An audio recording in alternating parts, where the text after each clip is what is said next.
Hello dear students, स्वागत है आपका एक नई वीडियोस के साथ। आज हम पढ़ेंगे 12th बोर्ड फिजिक्स का इंपॉर्टेंट डेरिवेशन से। देखिए क्वेश्चंस दिया है, समतल वृत्ताकार कुंडली के स्वप्रेरित्व का व्यंजक व्युत्पन्न करना है ना। तो देखिए कोई कुंडली है समतल वृत्ताकार, उसके स्वप्रेरित्व हमें डेरिवेशंस करना है। तो यहाँ पर देखिए सबसे पहले हम इसका सॉल्यूशंस करते हैं, यानी इसका उत्तर लिखते हैं, हल। तो देखिए माना एन फेरो तथा आर त्रिज्या की समतल वृत्ताकार कुंडली में आई धारा प्रवाहित हो रही है, तो उसके केंद्र पर उत्पन्न चुंबकीय क्षेत्र की तीव्रता। तो देखिए कोई एन फेरो वाली कुंडली है, जैसे ये हम कुंडली ले रहे हैं, है ना। इसके फेरे कितने एन है ना। देखिए ये ठीक है, ये एन फेरो वाली, ठीक है। उसमें कुंडली में आर त्रिज्या है इसकी, यानी इसकी जो त्रिज्या लेंगे वो क्या लेंगे, आर, ठीक है। और इसमें आई धारा प्रवाहित हो रही है, इसमें जो धारा प्रवाहित हो रही है वो आई हो रही है ना। तो ये देखिए ये हमने कुंडली ली है जिसमें आई धारा प्रवाहित हो रही है, और उसके केंद्र पर उत्पन्न चुंबकीय क्षेत्र की तीव्रता, है ना। कुंडली के केंद्र पर जो भी है, इसके केंद्र पर जैसे कोई भी केंद्र है उसके उत्पन्न चुंबकीय क्षेत्र की तीव्रता होती है, वो आपको फॉर्मूला पता ही है, क्या होती है, B is equal to mu not N I upon 2r। इसको हमने क्वेश्चन नंबर फर्स्ट समीकरण नंबर 1 दे दिया, है ना। चुंबकीय क्षेत्र बी होता है, एन फेरो की संख्या, आई धारा है, और म्यू नॉट स्थिरांक है अपॉन 2r, आर त्रिज्या, है ना। तो ये आपको याद रखना है। माना कुंडली में उत्पन्न चुंबकीय फ्लक्स फाइव बी है। अब देखिए चुंबकीय फ्लक्स क्या होता है, आपको पता ही है, फाइव बी होता है। तो चुंबकीय फ्लक्स क्या होता है, चुंबकीय फ्लक्स कुंडली में जो उत्पन्न चुंबकीय फ्लक्स होता है समतल वर्गाकार कुंडली में, आपको याद होगा उसमें क्या करते हैं, चुंबकीय क्षेत्र और पृष्ठीय क्षेत्रफल का गुणा करते हैं। तो बी और ए का गुणा करते हैं और उसमें एन फेरे होते हैं, तो एन बी है ना। ये आपको फॉर्मूला याद होगा, फाइव बी इक्वल टू क्या कर देंगे, एन बी। इसको हमने क्वेश्चन नंबर 2 दे दिया।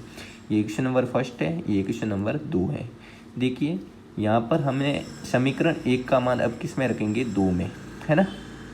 ये देखिए बी की जो वैल्यू है ना, ये हमें यहाँ रखनी है बी की जगह। ये mu naught N I upon 2r आ रहे हैं, ये बी की जगह यहाँ रखना है ना, इस बी की जगह। तो 5b is equal to N, देखिए बी की जगह मैंने ये वैल्यू रखी, ठीक है।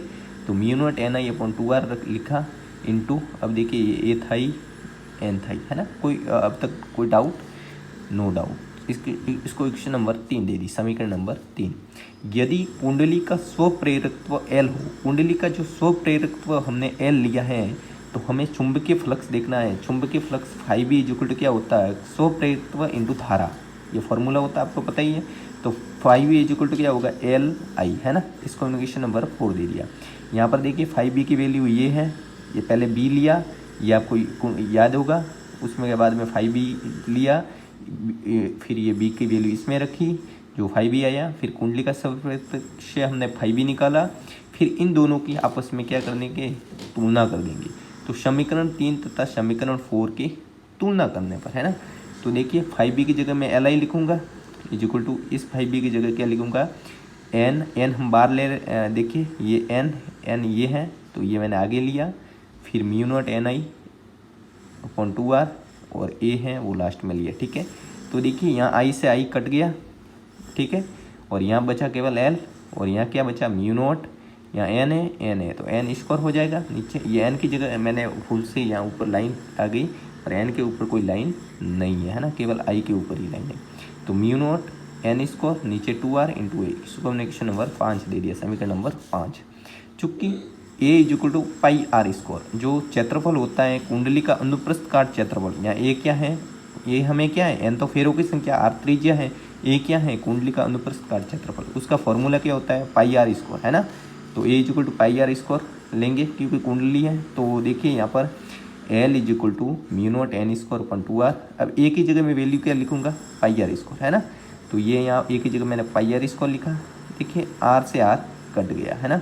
तो म्यू नॉट ऊपर क्या बचेगा, पाई एन स्क्वायर आर, और नीचे क्या बच गया, 2। इसको हमने क्वेश्चन नंबर 6 दे दी, ठीक है। यदि एकांक लंबाई में फेरों की संख्या n है, सॉरी स्मॉल n है, तो एकांक लंबाई में, है ना, कोई भी हम एकांक लंबाई ले रहे हैं उसमें फेरों की संख्या कैपिटल N ले रहे हैं, तो capital N is equal to sorry small N is equal to capital N upon L, ये आपको ध्यान में रखना है। एकांक लंबाई क्या निकालते हैं, आपको घनत्व आयतन से आपको पता ही होगा कैसे निकालते हैं। तो यहाँ पर बस इतना ही दिमाग लगाना है कि आपको capital N is equal to sorry small N is equal to capital N upon कुंडली का शुभ प्रेरक, है ना। तो N capital is equal to small N L हो जाएगा। तो एल की वैल्यू निकालनी, अब एल की वैल्यू हमें निकालनी है तो हम क्या करेंगे, ये एन स्कोर एल स्कोर हो जाएगा। तो देखिए ये हो जाएगा एन स्कोर एल स्कोर और आर। यहाँ पर मैं क्या लिख सकता हूँ इसकी जगह, ये एल है ना, ये एल है, लंबाई है ना, सॉरी लंबाई एल, ये तो सब एक तक लिखा, लंबाई सॉरी एल है ना। तो N is equal to N L, तो म्यू नॉट पाई एन की जगह मैं क्या लिखूँगा एन एल, है ना। तो एन एल का होल स्कोर करना है, तो एन स्कोर एल स्कोर और आर है ही, नीचे आ जाएगा 2। 120 नंबर चार्ट दे दिया। यही क्या है, समतल वर्ताकार कुंडली का क्या है, स्वप्रेरित। तो यही क्या है, स्वप्रेरित एल का वैल्यू जो आएगी यही आएगी। तो thanks for watching the videos. ये हमारा डेरिवेशन पूरा हो गया। ऐसे वीडियोज़ के लिए चैनल को सब्सक्राइब जरूर कर देना, अपने 12 साथियों के साथ वीडियोज़ को शेयर जरूर करना।